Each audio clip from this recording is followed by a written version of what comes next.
Mesdames, Mesdemoiselles, Messieurs, bonjour. Les Français, c'est-à-dire vous tous, c'est l'impôt. Le gouvernement avait créé l'an dernier un conseil des impôts. Il lui avait demandé de comparer les revenus réels des Français aux revenus imposés. Eh bien, le conseil des impôts publie aujourd'hui son premier rapport qui doit servir de plan de travail au Parlement et au gouvernement. Il y a en particulier deux choses dans ce rapport, un tableau statistique de la fiscalité française et aussi une analyse critique. 10% des contribuables français paient 60% d'impôt sur le revenu. Les salariés paient la moitié. S'il est simple de comparer le revenu réel et le revenu imposé pour les salariés, la comparaison est, d'après le Conseil, pratiquement impossible pour l'ensemble des professions libérales, pour 77% des bénéfices agricoles et 56% des bénéfices industriels et commerciaux. Le Conseil des impôts recommande donc de maintenir l'abattement de 20% dont bénéficient les salariés, car il estime que pour les autres, la fraude fiscale est d'environ 20%. Ce sont des pourcentages très difficiles à calculer. Ils seront probablement contestés, en particulier par les agriculteurs. Nous y reviendrons ensemble plus longuement avec Jacques Idier au cours de Télésoir. M. Giscard d'Estaing poursuivra en tout cas les efforts qui ont été entrepris pour réduire l'inégalité devant l'impôt. Il l'a dit, et je cite, « Le Conseil des impôts a pris l'initiative de présenter certaines suggestions. Il exprime à cet égard le fruit de ses propres réflexions. » Pour le gouvernement, il s'agit là d'éléments de réflexion. Ils ne seront pas les seuls. Il a sa politique fiscale et le Parlement a bien entendu bien des choses à dire également. La CGT, cet après-midi, c'est M. Messmer. Le Premier ministre continue de recevoir, en compagnie du ministère des Affaires sociales, M. Edgar Faure, à l'hôtel Matignon, les dirigeants syndicaux. Demain, fin de cette semaine marathon, M. Pierre Messmer recevra la FEN, la Fédération de l'Éducation nationale, et la CGT, la Confédération générale des cadres. Ce soir, Étienne Mojotte recevra dans son émission L'actualité en question à 20h30 M. André Bergeron, secrétaire général de Force ouvrière. Une plage fermée pour cause de pollution. Le maire de Hyères, dans le Var, a interdit aux baigneurs 6 km de plage aujourd'hui. Décision délicate en plein été, décision qui avait été précédée d'une première mesure il y a, je crois, 3 semaines environ, et qui concernait 900 mètres de plage. À cette époque, Claude Carré s'était promené sur cette plage. Regardez.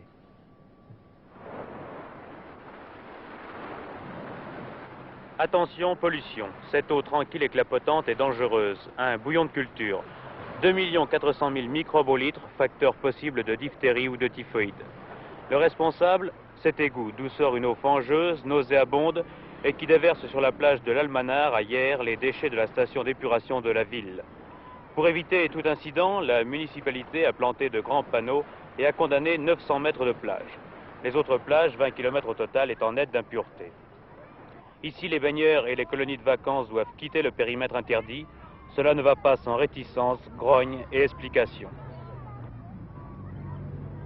En Seine, on pêche bien à la sortie des égouts pour prendre du poisson. Maintenant, si monsieur le mange, il prend assez risques et périls. Pour le moment, on n'avait pas pris, alors je risque pas. Mais enfin, je veux dire, ça ne vous fait pas peur de pêcher alors que la plage est polluée? Non. Ça vous pose un problème pour votre colonie de vacances là? Oui, ça sert un gros problème. C'est-à-dire, pour se baigner, nous sommes obligés de partir en car jusqu'à la Cap, qui est à 3 km d'ici. Alors déjà, ça entraîne des frais supplémentaires pour l'UFOBAL. Et puis, ça nous complique quand même notre tâche. Ouais. Mais enfin, disons que on est quand même obligé d'en arriver là, puisque la plage est polluée. Vous pensez que c'est une décision sage d'interdire les baignades tout de même? Ah bah oui, quand même, oui. Il faut quand même mieux prévenir que guérir, puisque ça peut quand même entraîner des maladies assez graves. Pour la municipalité, tout le mal vient de la station d'épuration, prescrite par les services d'hygiène et construite il y a 2 ans par une société spécialisée. Par 2 fois, la ville a refusé de réceptionner les travaux, jugeant cette station inefficace. Depuis janvier dernier, des réglages auraient sans préavis augmenté la pollution de la plage. Actuellement, m'a dit un responsable, la station épure à 60% les eaux usées. Après amélioration, elle pourrait, comme les autres stations du même genre, épurer à 80%. Le résidu serait alors déversé loin dans la mer. Mais pour l'instant, le problème reste posé. L'interdiction de la plage n'a pas fait disparaître la pollution. D'autres plages sont-elles menacées en France? Comment éviter de tels déboires? Comment lutter contre la pollution en bord de mer? Comment rendre plus actives, plus efficaces les stations d'épuration? Georges Leclerc est en train d'interroger un spécialiste de ces questions. Nous aurons probablement son reportage dans quelques instants. Beaucoup d'inquiétudes ce matin à la suite de l'accident d'un car appartenant à l'aide sociale de l'armée qui transportait des enfants à 40 km au nord de Nice. Il y a une dizaine de blessés. Heureusement, le car n'est pas tombé dans le ravin le long duquel il roulait. Un reportage de Nice. Le séjour à Perracave, à 1450 mètres, à 45 km de Nice, était terminé pour les colons du Centre d'action sociale des armées. 2 cars avaient pris ce matin à 7 h la route de Nice où les colons devaient prendre le train. Le deuxième car transportait 18 enfants de Fréjus et Toulon et leurs 2 monitrices. Ils se trouvaient à 800 mètres du village car, pour des raisons inconnues, ils se couchaient sur le flanc, glissaient sur une vingtaine de mètres avant d'être arrêtés par les arbres dans le haut d'un ravin heureusement très boisé. Alertés, gendarmes et pompiers de l'Escarène, Comte et Nice étaient rapidement sur les lieux, ainsi que l'hélicoptère de la protection civile. Fort heureusement, il n'y avait pas de victimes. Une monitrice victime d'une sérieuse fracture, l'autre monitrice et une dizaine d'enfants victimes de coupures ou commotions ont été évacués dans les hôpitaux niçois. Personnes qui, hier, revenaient de vacances, ont péri carbonisées dans cet accident à La Capelle en Thiérache, dans l'Aisne. Il était un peu moins de minuit lorsque, dans un carrefour, en plein centre de l'agglomération, survint un semi-remorque se dirigeant vers la Belgique. À la suite du choc, qui fut d'une extrême violence, la voiture s'est encastrée sous le tracteur du camion, qui la traîna sur plus de 40 mètres.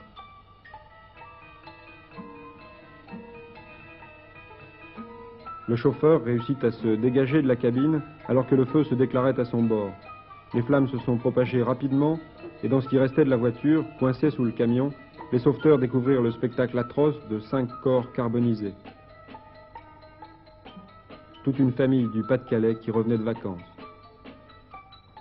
Les femmes n'ont pas attendu longtemps pour montrer leur qualité au concours d'entrée à l'école polytechnique. Elles étaient autorisées cette année pour la première fois à s'y présenter. Anne Chopinet, 19 ans, ici avec le ministre de la Défense, M. Michel Debré, est reçue major d'une promotion de 300 jeunes gens. 7 autres jeunes filles ont été reçues cette année, parmi lesquelles, et avec nous sur le plateau de Télémidi, Françoise Combel et Ta Tu Thuy, une élève nord-vietnamienne reçue au titre d'élève étrangère. Pour les rendre officiels, le ministre de la Défense doit signer les résultats de ce concours d'entrée. Vous êtes pratiquement reçus, vous vous considérez toutes les deux comme pratiquement reçues, mademoiselle Ta. Vous avez été également reçu à d'autres grandes écoles. Pourquoi avez-vous choisi l'IX? À cause du prestige de l'école, mademoiselle Combel? Pas tellement, mais plutôt parce que les autres écoles que j'avais présentées, c'est-à-dire les écoles normales, mènent à la carrière, aux carrières professorales particulièrement, et je ne veux pas devenir professeur. Donc je préfère devenir soit ingénieur, soit faire de la recherche, si je peux. Et vous? Moi aussi, c'est principalement pour la recherche. Surtout, je pense aller à l'étranger, et à l'étranger en général, le titre de polytechnicien est plus connu que le titre de normalien. Quoique les deux titres se valent quand même. Et c'est pour vous une excitation intellectuelle de savoir que vous allez pouvoir atteindre les postes les plus importants de responsabilité? Oui, quand même, il y a un peu de ça quand même. De mauvaise langue parle de la misogynie des élèves des grandes écoles. Est-ce que vous savez comment vous allez être accueillis par vos prochains camarades de l'IX?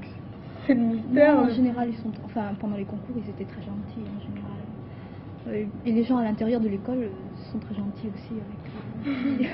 Je crois qu'il faut préciser que vous avez l'une et l'autre 19 ans. Oui, 19 ans. Combien vont durer ces études? Les études pour rentrer à l'école, oui. Enfin, 2 ans de préparation. Oui, et maintenant que vous entrez à Polytechnique, combien les études vont-elles durer? 3 ans. 3 ans pour vous qui êtes française? Oui, suivi de 2 années supplémentaires dans une école d'application qui peut être qui peuvent être des écoles d'ingénieurs du type mine ou pont, ou bien des instituts d'agronomie, ou bien le CNRS, ou bien, les possibilités sont très larges. Et vous devez consacrer également une année, vous française, au service militaire. Hélas. Pourquoi hélas? Vous vous êtes habitué à cette idée de porter bientôt l'uniforme qu'on est en train d'ailleurs de vous préparer? C'est un peu difficile, mais enfin, nous ne savons absolument pas ce qui nous attend. C'est le mystère le plus complet. Alors vous, élève étrangère, naturellement, la question du service militaire ne se pose pas, mais vous avez un autre problème concernant la vie et l'organisation matérielle de vos études, oui, parce que je crois que vous devez payer. Oui, il faut tout prendre en responsabilité, et il faut rembourser tous les frais d'études. Alors en général, un étranger reçoit des bourses de son pays, mais enfin, comme je suis nord-vietnamienne, c'est très difficile d'avoir une bourse du Nord-Vietnam. Vous voulez dire que vous ne voulez pas la demander? Oui, ou on ne ça. vous l'accorderait pas? Oh non, c'est parce que je ne veux pas la demander, parce que c'est absurde en temps de guerre de demander une bourse encore de 5 millions pour 2 ans, c'est assez énorme. Et plus tard, vous faites de la recherche en France ou dans votre pays? Enfin, je voudrais bien faire l'affaire au Nord-Vietnam, enfin au Vietnam du moins, parce que j'espère qu'il n'y aura plus de Nord et de Sud. Il est évident que vous avez beaucoup travaillé cette année, l'une et l'autre, comme la plupart de vos camarades. Mais en dehors des bouquins et des maths, comment vous vivez-vous? Toutes les deux, nous aimons la musique. Beaucoup en général, on dit que les maths et la musique vont très bien ensemble. Je crois que c'est un peu pour ça. Et vous vous connaissiez toutes les deux? On était dans la même classe. Ah bon? Et vous avez préparé l'examen ensemble? Oui, on était toujours ensemble. Et vos vacances, comment vous avez dépassé? Je pars demain en Turquie. Et puis moi, le mois prochain, en Inde peut-être. Il y a un de mes camarades de la rédaction qui m'a demandé de vous poser cette question. Est-ce que plus tard, à la sortie de l'école, vous épouseriez un élève d'X? Les paris sont ouverts, on en a déjà fait. Oui, enfin, on s'amuse avec des amis qui sont presque sûrs qu'on épousera des X. Enfin, alors on s'amuse à faire des paris. Et, enfin, non, je pense ça parce que ça ne doit pas être très drôle. Merci d'être venu et bravo. À bientôt en tout cas, nous aurons peut-être l'occasion de vous revoir lorsque vous porterez l'uniforme. À l'étranger, 3 titres ce matin. Le gouvernement de M. Hiss a proclamé l'état de siège, l'état d'urgence plutôt, dans tout le pays à partir de minuit, en raison de la grève des dockers qui paralyse depuis quelques jours, comme vous le savez, les ports britanniques. Proche-Orient, en fiançant la Libye et l'Égypte et prévoyant leurs noces pour le 1er septembre 1973, les présidents El-Kadhafi et El-Sadat modifient la géographie du Proche-Orient et les données de la situation générale dans cette région du monde. Nous en reparlerons ce soir avec Paul-Marie de Lagorce. Le Sénat américain en a assez de la guerre du Vietnam. Il vient de montrer son impatience dans un geste hostile à la politique de M. Nixon. Il a voté l'interruption des crédits pour le maintien des Américains en Indochine tant que les prisonniers de guerre américains ne seront pas libérés par le Nord-Vietnam. C'est une pression exercée sur le président Nixon pour accélérer le processus de la paix au Vietnam. De Rennes au stade olympique de Munich en courant. C'est le pari que veut tenir le sous-lieutenant de Barberac. Il veut fêter son prochain anniversaire à Munich et il avance avec une grande régularité. Reportage de Bernard Derty. Le sous-lieutenant Francis de Barberac, parti de Rennes le 30 juillet pour se rendre aux Jeux Olympiques de Munich, court toujours. C'est toutefois en camion qu'il s'est rendu très tôt le matin, comme tout bon militaire, au départ de sa 3e étape, Vège en Mayenne. Pour lui donner du cœur au ventre, quelques camarades militaires ont consenti à faire un bout de chemin avec lui jusqu'au Mans, terme de cette 3e étape. Il a fait 52 km le jour du 1er août, croisant au passage la vague des vacanciers qui n'apprécient pas à sa juste mesure la valeur de cette performance, pas plus d'ailleurs que les vaches de la Sarthe. En général, les bovidés n'ont jamais eu le sens de la course à pied. Malgré la pluie, le jeune sous-lieutenant de Barberac est en pleine forme. Il a bien quelques ampoules aux pieds, mais qu'importe. Une 50aine de kilomètres à parcourir aujourd'hui, à peu près autant demain. C'est assez dur, très dur même, mais ça fait tout de même plaisir d'être salué au sortir des marches de Bretagne par un air de biniou. Il ne reste plus au sous-lieutenant de Barberac qu'un petit millier de kilomètres à parcourir avant d'arriver dans la cité olympique Munich. Je crois que les nageurs américains vont provoquer de grosses surprises à Munich. À Chicago, en tout cas, où ils effectuent en ce moment leurs dernières épreuves test, ils donnent une image brillante de leur niveau et de leur qualité. Et en particulier, Michel Drucker, Mark Spitz. Oui, on savait d'ailleurs que ces championnats de Chicago, championnats des États-Unis, seraient d'un niveau exceptionnel et il n'y a pas fallu attendre longtemps. Au cours de la première soirée, un record du monde battu et un autre approché d'un dixième. Mark Spitz, que vous avez vu derrière Jean-Pierre Elkabbach à l'instant, 2 minutes, 1 seconde, 9 dixièmes sur 200 mètres papillon, cela pulvérise le précédent record qui était la propriété de l'Allemand de l'Ouest Fastnacht, qui n'est tout de même pas le premier venu, soit 1 seconde et 8 dixièmes de mieux, 2-3-3 à Fastnacht. Il faut ajouter que Spitz a amélioré 2 fois en moins de 4 heures le record du monde. 2 minutes, 1 seconde, 9 dixièmes et 2 heures plus tard, 2 minutes, 1 seconde, 5 dixièmes. Vous imaginez la faculté de récupération de ce diable de Spitz qui sera bien sûr un des favoris en papillon à Munich, mais aussi en nage libre, car c'est un merveilleux nageur de libre en 100, 200 et 400. Je voudrais que vous disiez peut-être un mot de cette autre révélation de Jennifer Kemp, qui a 17 ans et qui a réalisé un beau temps qui a presque égalé un record de Shane Gould, c'est ça? 1 dixième, 58,6 sur 100 mètres nage libre, 1 dixième de Shane Gould, le phénomène australien. La finale du 100 mètres nage libre féminine à Munich vaudra son pesant d'or. À Oslo, encore les Américains, cette fois en athlétisme, ils raflent les meilleures places au cours du meeting international d'athlétisme, qui a permis tout de même à Guy Drutt de bien se comporter.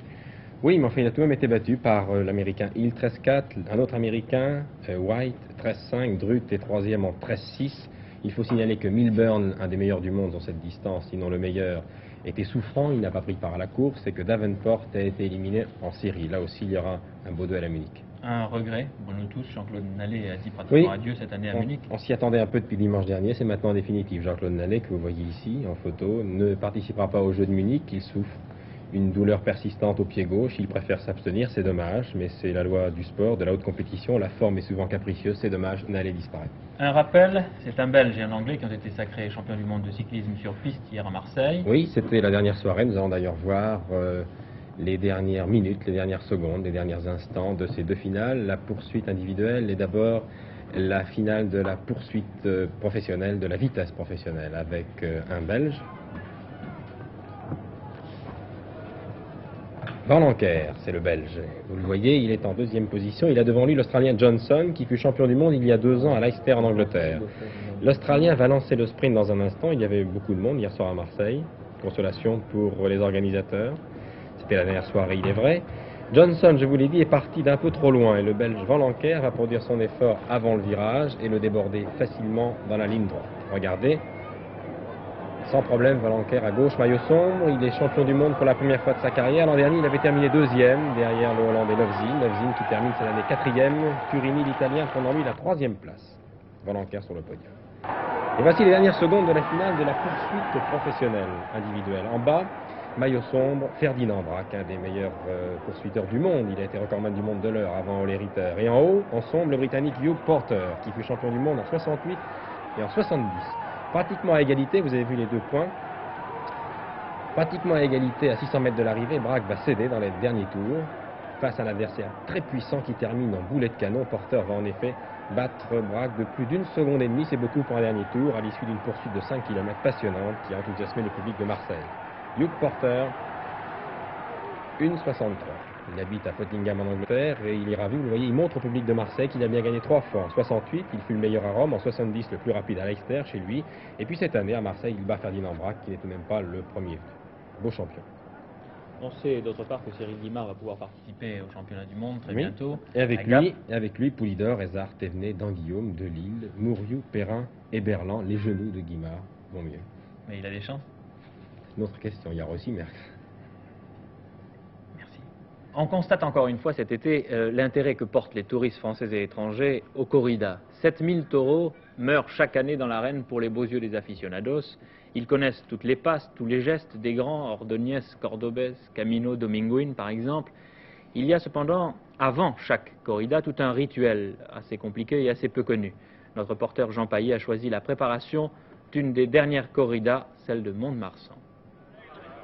À 46 ans, après 12 ans d'une retraite volontaire, Luis Miguel Dominguín, toujours impérial, revient dans l'arène.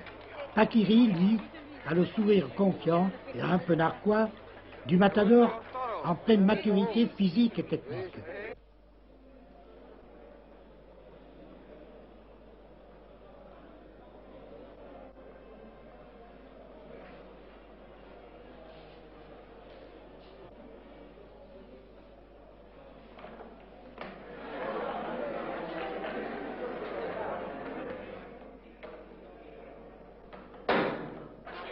Tous deux à bord de la course, avec la sérénité apparente des grands maîtres.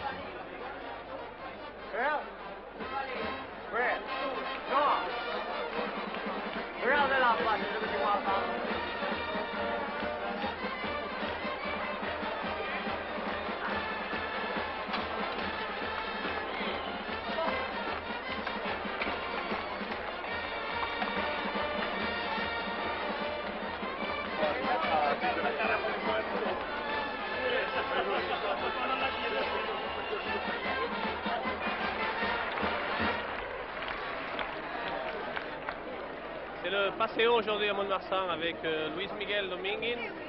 Et Luis Miguel Dominguín défile à droite de la présidence parce qu'il est le chef de Lidia aujourd'hui. Au centre, il y a Curro, Rivera et puis il y a Cavasso.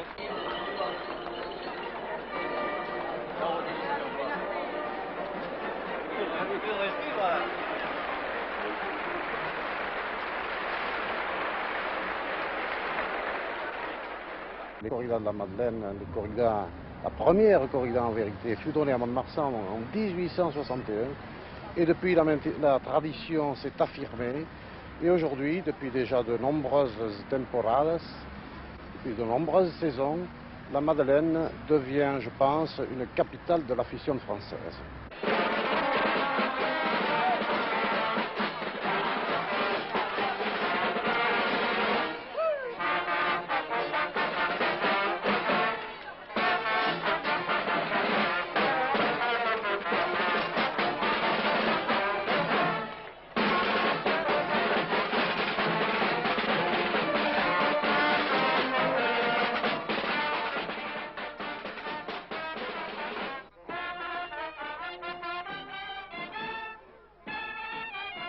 Le Landais est un féru de tauromachie, par nature. Aux côtés de la course landaise, bien entendu qui reste le sport folklorique régional, il est fermement attaché à la tauromachie, si bien que nous affichons de sensibles progrès dans ce domaine et nous espérons que dans l'avenir, nous pourrons maintenir très haut le pavillon de cette tradition. Aujourd'hui, par exemple, sur la corrida qu'il y a des contrats très différents. Par exemple, ça va de 1,6 million pour le plus jeune à 6 à 7 millions pour le plus payé. Vous voyez la marge qu'il peut y avoir entre deux garçons qui font le même métier, mais évidemment, la différence du cachet est aussi peut-être la différence de l'art qui sépare l'un de l'autre. À charge pour eux aussi de payer leur personnel. Ils ont à leur charge toutes les charges justement intégrales des quadrillas, y compris le transport, le frais d'hôtel, et les péons, les domestiques si vous voulez, sont syndiqués, et un péon de première catégorie, comme ceux de Luis Miguel Dominguin, est un garçon qui touche quand même autour de 10 à 12 000 pesettes, c'est-à-dire 80 à 100 000 anciens de nos francs. Combien de taureaux sont mis à mort chaque année pendant la temporada? Il y a eu là alors les statistiques de l'année passée prouvent qu'il y a eu 7000 taureaux de combat qui ont été lidiés, c'est-à-dire qui ont été travaillés et mis à mort. Mais pour avoir 7000 taureaux de combat, il faut que vous sachiez qu'il faut énormément de bêtes braves, de mères braves, parce que l'origine du taureau de combat, contrairement à ce qu'on croit, le père, le sémental qu'on appelle, ne donne que le plastique au taureau. Et c'est la mère qui donne la volonté, le règne, je dirais c'est la méchanceté, l'agressivité. Et alors la mère, il faut la tienter, il faut la trier. Et pour faire 60 taureaux de combat dans une ganaderia, il faut à peu près 5 à 600 vachettes tientées, c'est-à-dire sélectionnées. Alors vous voyez ce que ça peut représenter quand on tue 7000 taureaux de combat, ça fait 100 à 150 000 vachettes braves. Le matin à 11 h, les quadrilles arrivent, regardent les taureaux et font des paires en mettant le plus grand avec le plus petit, le moins armé avec le plus armé, etc. Et lorsqu'ils se sont mis d'accord, ce qui quelquefois est long, ils ne sont pas toujours d'accord sur le physique des taureaux et sur ce qu'ils peuvent en présumer, lorsqu'ils ont établi leur lot en commun accord, à ce moment-là, on peut procéder au tirage au sort.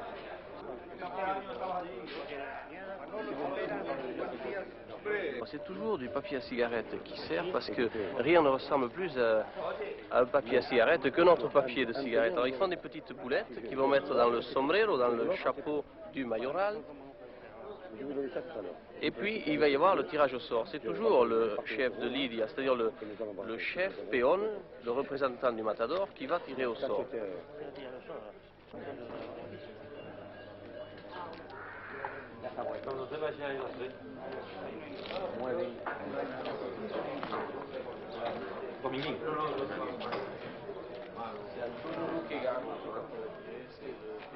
Lorsque les lots ont été faits et tirés au sort, celui qu'on appelle le péon de confiance, c'est-à-dire l'homme de confiance de la quadrilla, va trouver le matador à l'hôtel et lui dit voilà, tu as touché aujourd'hui un taureau qui fait dans les 480 kilos, qui est armé comme ceci vers le haut, vers le bas, il donne les renseignements et en général lorsque le matador a touché un taureau très gros ou très armé, systématiquement il lui ment, il lui dit que le taureau est très joli et qu'il n'y a rien à craindre. C'est ça, oui. Ça fait partie des folklores. Pour pousser un peu plus, il faut dire que suivant le tempérament du matador, on lui cache la vérité, on la lui dit. Par exemple, les grands maestros aiment bien qu'on leur dise la vérité, mais il y a des seconds plans ou des garçons plus influençables à qui on cache en réalité la vérité, on ne leur dit pas, et ils ne le voient qu'à la sortie du taureau en piste.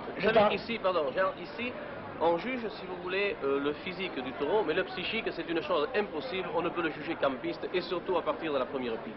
Le tercio de pique est la phase de la corrida où les gens justement appréhendent le plus, mais c'est la phase aussi de corrida où les aficionados, eux, apprécient et viennent estimer et tester la qualité du taureau. Qualité physique, qualité psychique, et c'est actuellement Paquiri qui part des Chuiculines merveilleusement serrées. Voilà, Paquiri vient de mettre en suerte ce taureau qui va au picador. Le picador, lui, n'a pas piqué, il n'a pas eu le temps d'ajuster le bicho.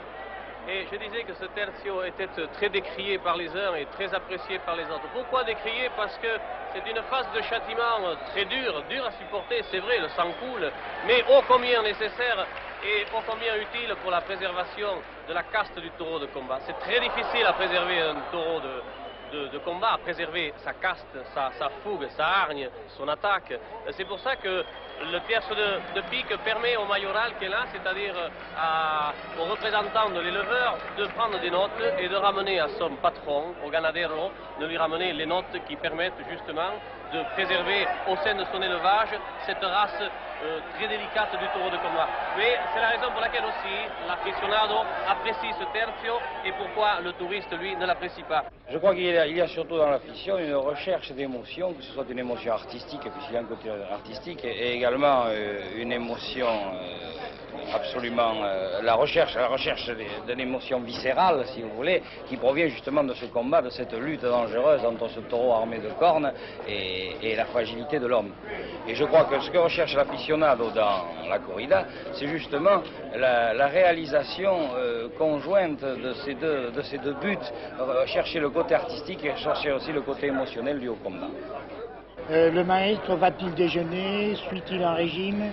Oui, il déjeune surtout assez tôt et un repas très très léger car il est toujours à craindre la cornade, la blessure et il faut toujours avoir un estomac pratiquement vide quand on tombe. C'est très important.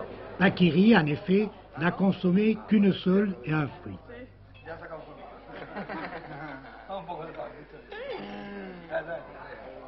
¿Me va a servir la carne? ¿Yo? Sí, venga. Toma, llévate esto. Llévate esto.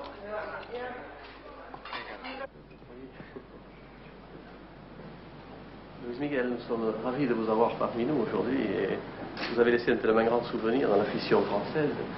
Est-ce que je peux vous demander qu'est-ce qui vous a poussé à revenir vers les taureaux? Bien, c'était une illusion que j'avais et que c'est un cadeau qui m'a fait la vie, quoi. Parce que j'ai fait 10 ans que je n'ai pas pensé de revenir dans le farine. Vous êtes dévoré par l'afición toujours. Bien sûr. Dites-moi, dans une demi-heure, vous allez affronter deux bichos de respect quand même. Et nous avons assisté à l'apartao et au sorteo. Et nous avons vu qu'il y avait, comme je vous l'ai dit, deux taureaux de respect. Qu'est-ce que vous ressentez une demi-heure avant d'affronter ça? Pour moi, je crois que tous les taureaux sont de respect. Tous les taureaux sont de respect. Parce que c'est pas le plus important, c'est l'intention qu'il y a. Alors l'intention, c'est une chose qu'on ne pouvait pas savoir. On pouvait savoir seulement ce soir, après la course. C'est ça. On connaît le physique des taureaux, mais pas le psychique. On ne le connaît que pendant la course. Exactement. Est-ce que vous essayez d'oublier les taureaux ou de penser à eux une demi-heure avant?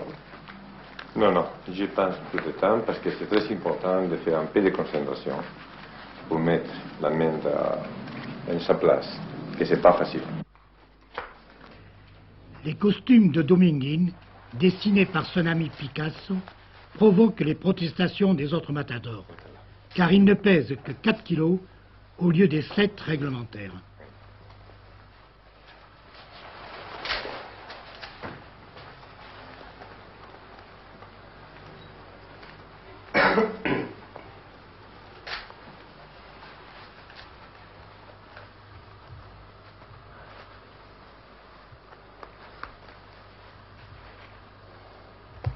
Voilà. Voilà, estamos.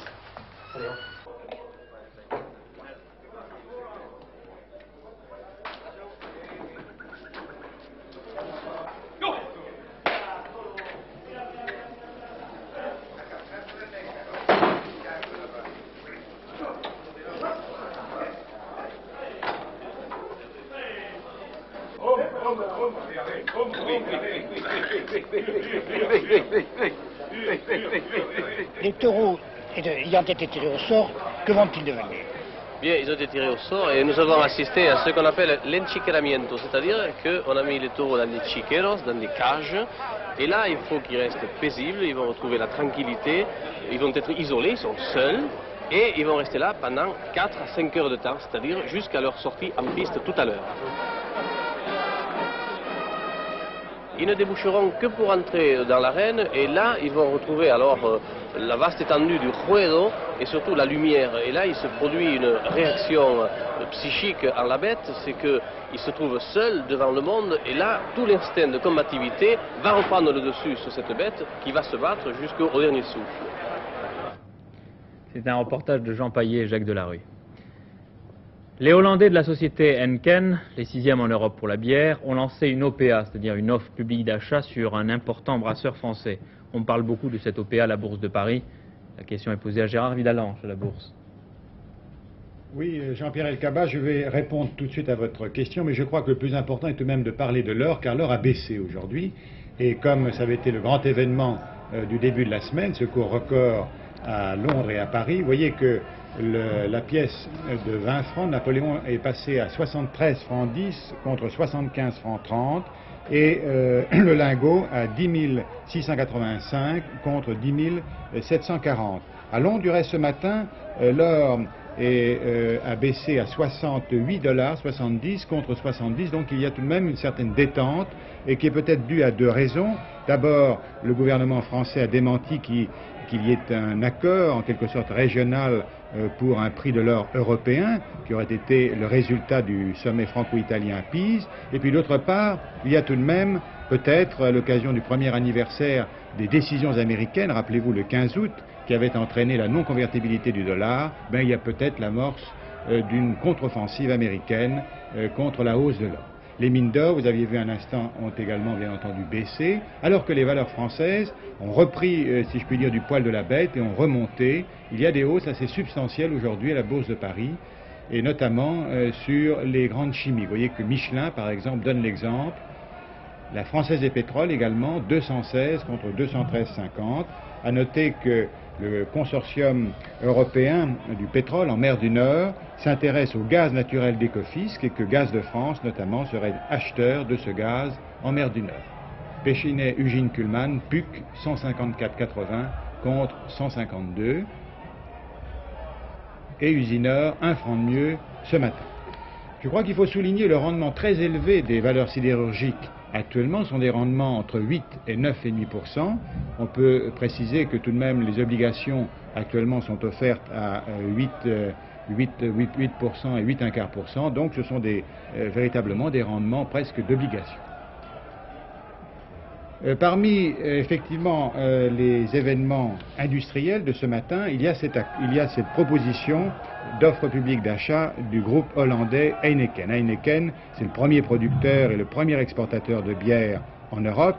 Eh bien, Heineken se propose de prendre le contrôle du numéro 3 de la bière en France, les Brasseries de l'Espérance, et ils ont fait une offre d'achat de la moitié du capital de cette société au prix de 600 francs l'action, alors qu'à la Bourse de Nancy, où ces actions sont cotées, les derniers cours étaient de 475 francs. Donc, on peut dire que les Hollandais mettent le paquet pour essayer de prendre le contrôle de cette société française qui est connue par ses marques Ancre Pils et Mutzig.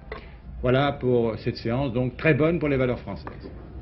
Je note également que pour la première fois, dans ce que vous nous avez dit, Gérard Vidalange, que pour la première fois depuis le début de la semaine, l'or à la Bourse de Paris est en baisse. Sainte Lydie, aujourd'hui, elle fut citée dans les Actes des Apôtres, comme la première européenne à s'être convertie au Christ en écoutant Saint Paul, vers l'an 50. Bon après-midi, à ce soir et merci au nom de toute l'équipe de Télémidi.